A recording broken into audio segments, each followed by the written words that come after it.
wena moyo ingcwele sekukadulile ngesandla mangiholwe mina mhambiyehlane okhathele abonge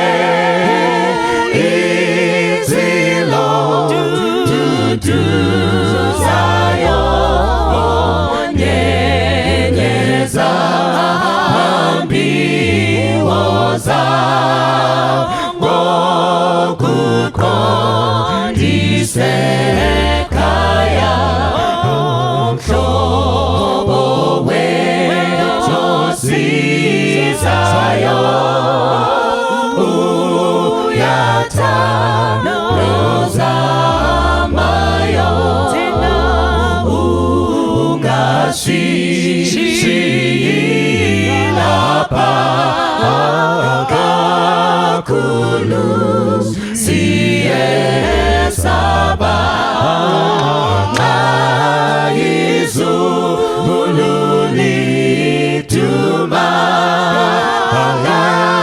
kuwe okwetama yeza hambiwoza ngokuqondise ekhaya Nkosi yethu enkulu siqondise phezulu ngokukhuleka kwethu noma amabizethu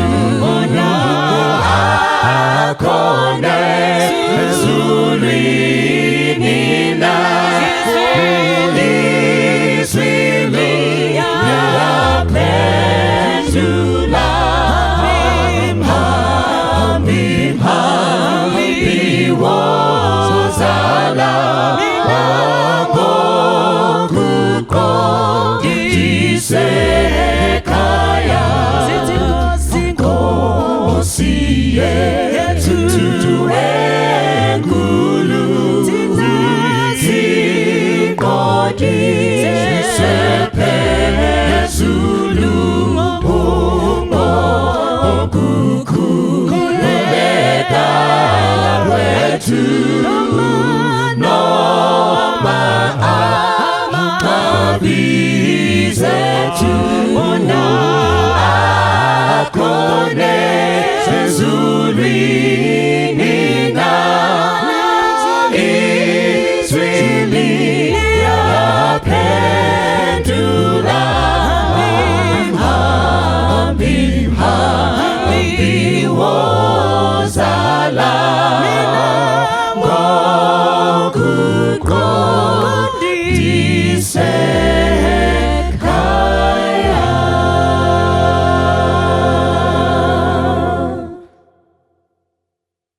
kukwasai vateereri kose kwamuri panguva yokuverengwa kweshoko raMwari, nguva yokuimbirwa, nguva yatinonamata. Mwari wokudenga ukomborerei nekuramba takabata papfungwa iyi. Ishe wedu anouya. Takamirira kuuya kwaJesu. Pane zvinhu zvakawanda Mwari zvaari kutarisira kuti sevanhu vanotenda tirambe techidzidza nekukura pakutenda kwedu.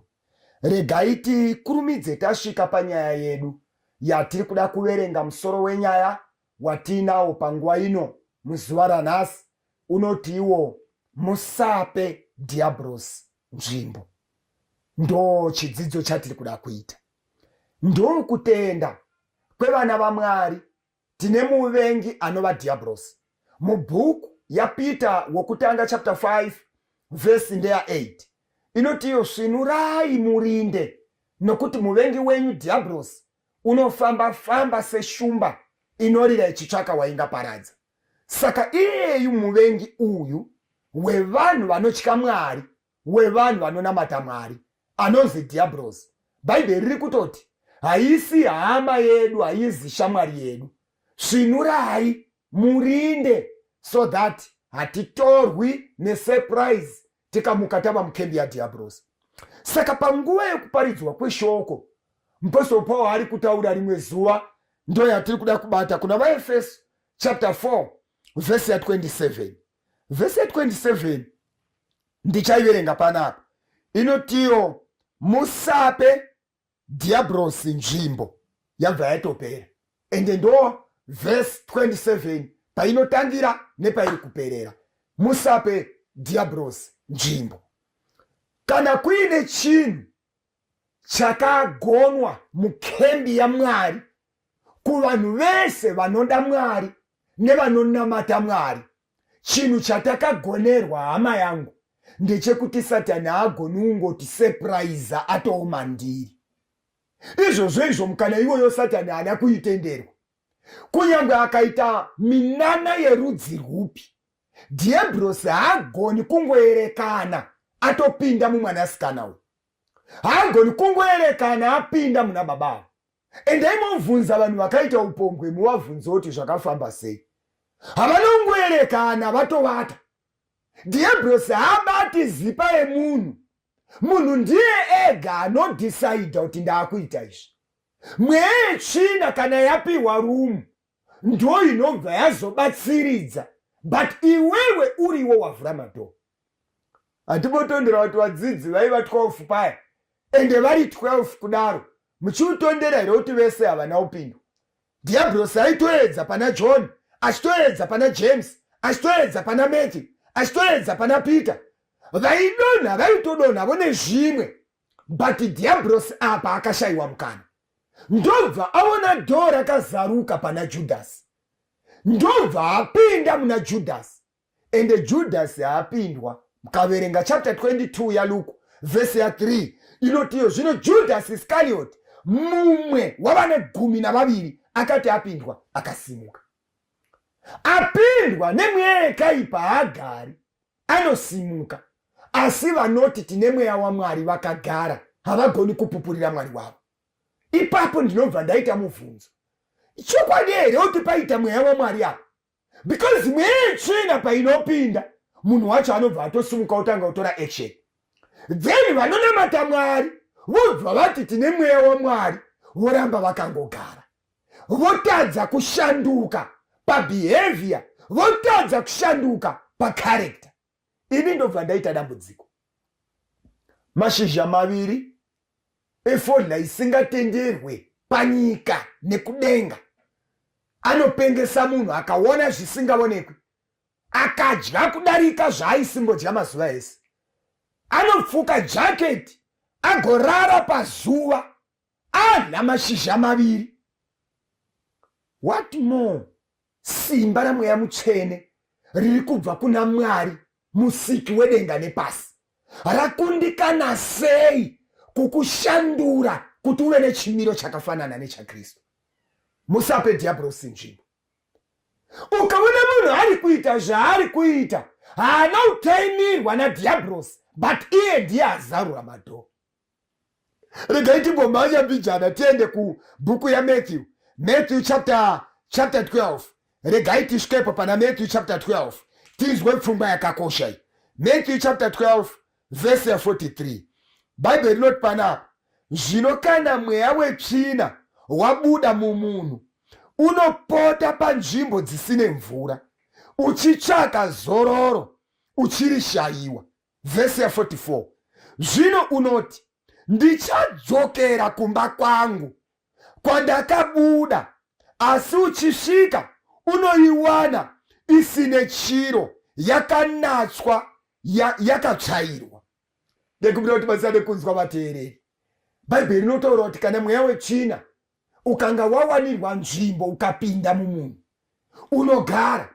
But zvoita kuti munhu azoita sarudzo yokuda kunamata Mwari, mweya wetsvina unotama. Hakuna dhimoni rinoshaya nzvimbo nemweya waMwari. ende mweya waMwari hausheyi pekugara nedhimoni. Zviviri hazvigarisani ende hazviiti. Is either mweya waMwari urimo kana kuti mweya wetsvina urimo. Hakuna munhu anorarama ari paneutral, pekuti anogona kutopa testimony muchechi achiti wana waMwari ini ndinoda kutenda Mwari, faneka mazuva ano aya ndoda kutenda Mwari because kutaura kwandiri kuita kunoku. Of course mweya waMwari hawo wakabuda mandiri, but kunyangwe mweya wetsvina chaiwo mandiri hamuna futi. Nongotenda kuti ndiri munhu ari kungozviraramira ndechinamata hangu, but kunyangwe mweya waMwari musina, but ndiri munhu ari kungozviraramira. Hakuna munhu anogona kupa testimony yerudzi urwu kana akawanikwa munhu uyu murevi wenhema. Baba wake ndiDhiabhorosi akarova nhema kubva pekutanga. Is either mauri mune mweya mutsvene kana kuti mune mweya wetsvina. Ende mweya mutsvene haurwisi zvaMwari. Hakuna mweya mutsvene usingazivi zvinhu zvaMwari. Hakuna mweya mutsvene unorwa naMwari. Saka kutaura pamashoko kuti ini ndine mweya mutsvene hazvina kuipa, asi ini handingagumi kunzwa ipapo. Because mweya mutsvene waMwari kana ukapinda muna Sauro anosara ava Pauro. Mweya mutsvene waMwari ukapinda muchifeve chabatwa chechiita ufeve chinosara chava muevangelisti, ava muparidzi weshoko. Mweya mutsvene ukapinda mumbavha, mbavha inosara yava treasure wechechi. Saka mweya mutsvene hauzi wekutaura, mweya mutsvene unoonekwa, because kana wapinda unokonzeresa zvaunokonzeresa zvisingagonekani nehuman effort. Human effort kugashira Jesu, wobhabhatidzwa nerubhabhatidzo rwakabhabhatidzwa Jesu, wobvuma kurarama sokurayira kweshoko. Mweya mutsvene ouya sokuonekwa kwaakaitwa musi wabhabhatidzwa Jesu. Mweya mutsvene anouya otanga kubika karekta inokonzera kuponeseka kwako. Saka hanzi mweya mutsvina inototi kana ndabuda mumunhu inoita dambudziko rokushaya pekugara. Inzwai, hanzi unoti kana watendera mweya mutsvene wobva wazoti ndafunga kumba kwangu. Kutaura mumunhu akasikwa naMwari kuti mumba mangu. No wonder why uchiona vanhu dzimwe nguva vachibehave zvekuti kana mombe chaidzo mhuka hadzidaro, inyaya yekuti akaitwa imba nemweya yetsvina. Mweya wetsvina unoti ndine kumba, kutaura mumunhu akasikwa naMwari. Ndaikumbira kuti mubate vara rekuti kumba kwangu. Mumba ka ndo mune mubhedha wenyu, ndo mune mapoto, ndo mune maplates, zvese zvamunoshandisa ndo mune wardrobe mumba.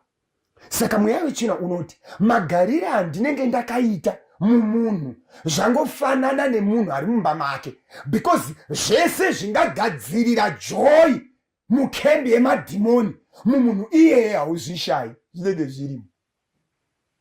Saka dhimoni rinototi ndine kumba kwangu. Imagine paina baba vakagarwa nemweya mutsvene, mai vacho vagarwa nedhimoni, mweya mutsvene wechiti pana baba pamba pedu, baba ava imba yedu. Musakanganweka vakorinde vekutanga chapter 3 verse 16-17 iyi chibudisa nyaya. Paul achitaura anoti hamuzivi here kuti miviri yenyu itemberi yomweya mutsvene uye anogara mukati menyu. Mweya wetsvina iri kutotiwo but mweya mutsvene kugara hawo ikokoko, but pana mai panapa ndakabata. Mwari atibatsire vana vaMwari. Ndikumbira kuti tiende pamberi mbijana tizwe pfungwa yakakosha. Usape Dhiabhorosi nzvimbo. Maitire ako kubasa Dhiabhorosi unogona kumupa nzvimbo nelanguage yamunoswerera. Unoshaya chinhu wani chakachena pakutaura kwako kwese, kushaya wani chakachena. Zvinotaurwa zvese zvinongokoka mweya yetsvina, ende zviri kutaurwa under motivation yemweya yetsvina. Kushayawo zvaunongoswerera, zvekungofunga kana kuronga kana kutaura zvakanaka, zvingaita kuti mweya mutsvene waMwari ati paita nzvimbo. Ngatimanye tizwe pfungwa inotevera. Saka taona kuti mweya wetsvina uri kutotsvaga nzvimbo, uri kutsvaga pekugara, ndo iri kuziva kuti pekugara pakakosha. Regai timanye tiende pamberi panapa tizwe imwe pfungwa. Deuteronomy chapter 34 verse ndeya 4. Ngatikurumidzei kusvikapo. Deuteronomy chapter 34 verse ndeya 4. Ndichaverenga panapa. Zvino Jehovha akati kwaari, ndiyo nyika yandakapikira Abrahamu naIsaka naJakobho, ndichiti ndichaipa vana vako. Ndikakuonesa iyo nameso ako, asi haungapindimo. Verse 5. Ipapo Mozisi muranda waMwari akafirapo panyika yaMoabhu sezvakataurwa naJehovha. Verse 6. Akamuviga pamupata panyika yaMoabhu pakatarisana neBheti Peori, asi hapana munhu unoziva rinda rake kusvikira nhasi. Mwari akomborere kurengwa kweshoko rake. Teerera mwana waMwari, maona here kuti panapa Mwari ari kuita nyaya dzake naMozisi vari pagomo. Mwari akati uKenani hauchapindi Mozisi, but ndaida kuti ndikuratidze nyika yandanga ndakavimbisa kubva kare. Ndoda kuti uione, usarudze kupinda muKenani yepanyika kana Kenani yekudenga. Asi yepanyika unogona kungoipinda sezvauri, but yekudenga uchaipinda paresurrection. Mozisi aratidzwa Kenani yepanyika, apedza zvese aona, ende Mozisi anoita decision yakasimba yokuzvimisira kuti zviri nane ndiluze Kenani yepanyika ndivate, kana hwamanda yarira ndomukira mupenyu usingaperi ndechipinda Kenani yekudenga. Mozisi anovata. Bhaibheri rinoti hapana munhu anoziva pane rinda raMozisi kusvikana nhasi. Ndekubira kuti tibatsirane kubata pfungwa iyi vana vaMwari. Hanzi hapana munhu anoziva pakavigwa Mozisi, because akaviga Mozisi ndiMwari. Saka hapana munhu anoziva pane rinda raMozisi kusvikirana nhasi. Jude verse 9. Ndekumbira kuti timanye ipapo, musakanganwa musoro wenyaya, musape Dhiabhorosi nzvimbo. Jude verse 9. Ndegai timanye tisvikepo tizwe pfungwa yakanaka iyi. Jude verse 9. Regai tiiverenge panapa. Jude verse ndeya 9 iri kuti, asi Mikaeri mutumwa mukuru nguva yaakarwa naDhiabhorosi akaita nharo naye pamusoro pomuviri waMozisi, wakatya kumupa mhosva namashoko okutuka, asi wakati, Ishe ngaakurayire. Maona here kuti Mozisi paafa avigwa, Bhaibheri rati hapana munhu anoziva rinda rake kusvikana nhasi. But Mikaeri Jesu paakaburuka achiuya pavigwa Mozisi, pasina munhu aipaziva. Jesu ndiMwari aiziva pane guva raMozisi. Ndokuburuka kwakusvikapo paari kusvika paguva raMozisi, pasina munhu aipaziva. Mikaeri akasvika, Satani akagara ipapo. Ndekumbira kuti batsirane kunzwa vana vaMwari. Jesu ndokusvika pavigwa Mozisi naMwari, panzwi neshoko hapana munhu anoziva rinda rake. Mikaeri akasvika, Satani akagara paguva racho. Tabatana here vana vaMwari? Saka patiri kuti usape Dhiabhorosi nzvimbo, teerera hama yangu, hapana secret youpenyu huno yakaitwa namadzisekuru edu, ikaitwa namadzibaba edu, yakapera. Dhiabhorosi ane rekodhi yakakwana yezvinoitwa paupenyu hwavanhu day and night. Pasina munhu anoziva, Satani aipaziva. Ndekubira kuti tibatsirane kuzwa. Muzwiri kuti makore mashoma aperayo, makore ekuma 2014 2015 kuuya pa2017 apa, pane zvikuru zvakaitika tichidzoka kumashure. Vanhu vakawanda vakambovhiringika pfungwa, vanhu vari kurarama kutoenda kuchechi kunamata kuti ndakaonerwa pamba, akaziva pamba pedu, akapaziva, akabva ataura kuti pahouse number.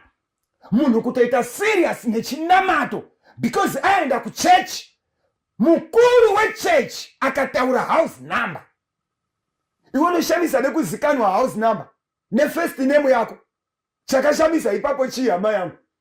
Iye zvino kutaura kwandiri kuita, vana vamwari vaparara vachimanya mumakomo, pa riverside, pa road side, pa mutamba, pa mutondo, pa zuva, pa bani, mugomo. Vana vamwari vakazara vachitevera munhu akavaonera zvekumba kwavo. Vakaonerwa zvekumba, vakavhiringika. Regai ndikuudzei, kuonerwa zvekumba hazvisizvo zvinobatisa kuti munhu ane mweya waMwari. Because kunyange Satani aitoziva paviga Mwari pasina munhu ari kupaziva, Satani aipaziva. Saka madhimoni anoziva. Imimi munoshamiswa nokuonerwa house number nekuzikanwa first name. Akambokududza zita racho ndiani? Anditi munhu. House number iri kuzikanwa, vezesa vanounza matsamba emvura every day to confirm kuti vanopaziva, vezesa. House number haisiri chinhu chinoshamisa. Hama yenyu ikarima kotoni gokwe, musi wavanouya kutengesa kotoni yavo, vakasvibirwa, vanotouya pamba penyu vasina kumbofona kana kubvunza kuti ndofamba sei, vanopaziva. Iwe kwauzoshamisika neumwe munhu anoti ndagarwa nemweya waMwari, iko kuine vamwe vanhu vanotopaziva. Iye Satani aitoziva pasina munhu anopaziva, kwazotadza kuziva panotozikanwa nevanhu. Musashamiswa hama dzangu, Usape Dhiabhorosi nzvimbo. Kutaura kwandiri kuita kunoku vana vaMwari, kana vanhu vaMwari vakasachenjerera papfungwa iyi, kembi yaDhiabhorosi ichazara nevanhu vechechi. Vachimba zvechechi, vakapfeka zvechechi, vachitaura language yechechi, but vari mukembi yaDhiabhorosi. Usape Dhiabhorosi nzvimbo. Hatinamati Mwari nokuti ndaudzwa zvandinoziva, aziva zvandinoziva. Tinonamata Mwari nokuteerera zvaakarayira. Vanoshingaira kusvika pakuguma vowana upenyu husingaperi. Taura kunoku ndine vanhu vakawanda. Tsika yaDhiabhorosi kubatisa munhu chinhu. Ukaona wabatiswa chinhu, waisirwa booster muhomwe. Ukaona wabatiswa chinhu, waisirwa chinobata network. Zvekuti mweya yakaipa kunyange ichipfuura, iwewe uine chinhu, waisirwa network, waisirwa booster. Network yemweya yechina inongobata pauri. Zviri nyore nyore. Mwari kana uchengeta vana vake, havachengeti nezvinobatika, because hatirwi nenyama neropa, tinorwa nemweya yakaipa. Ndosaka vakorinde vechipiri chapter 10 verse 4 kwenda pamberi inotiyo, for our weapons of warfare are not carnal. Nhumbi dzekurwa nadzo dzevana vaMwari hadzisiri dzenyama kuti tibate mumaoko, because hatorwa naye hatigoni kumuona akamira. Tinorwa nemweya. Ndosaka vaEfeso chapter 6 verse 12 iri kutaura vatorwa navo mweya navabati venyika iyi. Mwari wokudenga atibatsire. Usabvume kubatiswa chinhu chinonzi ndechekurwisa Satani. Usabvume. Muziwere kuti n'anga dzeIjipita padzakadaidzwa kuti uyai muone zvaitwa naMozisi, havana kuuya nenyoka, vakauya netsvimbo. But vachisvika vachikanda pasi tsvimbo dzavo ndodzakavanyoka. Usave munamati nekuda kwekubatiswa zvinhu. Iwe uri basa reruoko rwaMwari. Rangarira, Mwari uyu akakuchengeta uri mudumbu ramai vako 9 months. Usina shinda, pasina dombo, pasina mvura yanamatirwa yawakanga wakabatiswa. Mwari akakuchengeta 9 months, kuburisa pachena kuti kurarama neupenyu zviri mumaoko aMwari. Kune vanhu vakawanda vachapera kuromba in the name of Jesus. Batiswa zvinhu naSatani. Hatirarami nekuda kwenhumbi dzakabatwa mumaoko. Whether ingave yedombo kana mucheka kana mvura yakanema, tinorarama nokuti kudenga kuna Mwari. Mapisarema 121 verse 4 inotiyo, tarirai muchengeti waIsraeri haakotsire kana kuvata. Nahumi chapter 1 verse 7 ndinoida bhuku yakutaura inoti tarirai muchengeti waIsraeri. Tarirai muchengeti waIsraeri. Nahumi chapter 1 verse 7 Jehovha wakanaka, inhare nezuva rekutambudzika. Iye unoziva vanotizira kwaari. Uri basa reruoko rwaMwari. Usape Dhiabhorosi nzvimbo. Madhimoni anoita pati neupenyu hwako. After all, tiri panyika. Chapter 16:32 yaJohn inoti panyika munotambudzika. Tsungai mwoyo, ini ndakakonda nyika. Tiri panyika vana vaMwari. Panodiwa vanakomana navanasikana veushe vanomira kwakanyorwa kuchinzi. Havamiriri panyaya yokuti aona zviri kuitika kumba kwangu. Ndewechokwadi. Imi anonzi muprofita wenhema haazi wenhema because anyepa. Anonzi muprofita wenhema anototaura exactly nemuriwo watabva kudya nawo nezvatasiya taita kumba navaenzi vatasiya kumba namazita avo achivataura, but haazi wechokwadi because mweya uyu hauziri waMwari. Mweya waMwari unogadzirira vana vaMwari zvekuponeswa kwavo, kwete zvekuporeswa. Zvekuporeswa ndo zvinotouya Mwari aona mindset yemunhu ane vavariro yokuenda kumusha. Tiri vana vaMwari, mweya waMwari ngaugare matiri. Mweya wetsvina nemweya mutsvene, yese mweya chasiyana, umwe mutsvina umwe mutsvene. Ita nyaya naJesu, mweya mutsvene wane nzvimbo mauri. Kana mweya mutsvene wana nzvimbo mauri, anogadzirira mwana waMwari kuti aponeswe. Mweya wetsvina ukawana nzvimbo mauri, unogadzirira kuti munhu agarwa nemweya wetsvina uyu asvike pakuparara, ashaye denga. Tiri vana vaMwari. Satani aitoziva pakavigwa naMwari, iwe kozovhundutsirwa naaziva zvatabva kudya nazvo. Isu titori vanhu tichitozviziva kuti ndabva kudya nei. Mwari wokudenga atibatsire. Tina Mwari kurutivi rwedu. Tina Mwari.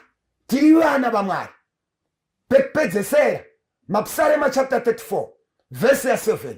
Mutumwa waJehovha unokomberedza vanotya Mwari nekuvarwira.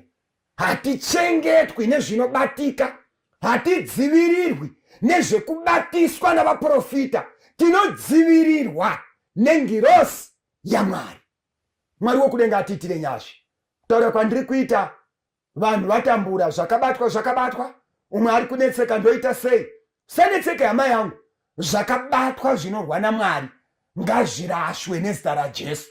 Kana iwe ukaona zvichikunetsa, tsvaga kubata vane simba kwete ravo, but vanotenda kuna Mwari. Mwari wokudenga anotibatsira, zvinoparara ngazviparare, zita raJesu rikudzwe. Sape Dhiabhorosi nzvimbo. Ngatinamate kuna baba vedu vari kudenga namuponesi Jesu. Kudzidza kwataita uku, tataura nemuteereri zvakabatwa nezvakaitwa pamuviri yavana venyu. Handizvizivi Mwari, asi kutaura kuno kune mumwe ane zvinhu zvaakabatiswa nemweya yetsvina. Tibatsirei kuti kuburikidza nemharidzo iyi zvinofanirwa kurashwa zvidzorerwe kuna Dhiabhorosi. Vana vaMwari vasunungurwe kubva muhuranda hwechivi, kubva muhuranda hwekuva imba yamadhimoni. Tinonamatira avo Mwari kuti miviri yedu ive temberi munogara mweya mutsvene. Tibatsirei, simbisai kutenda kwedu muzita raJesu, amen.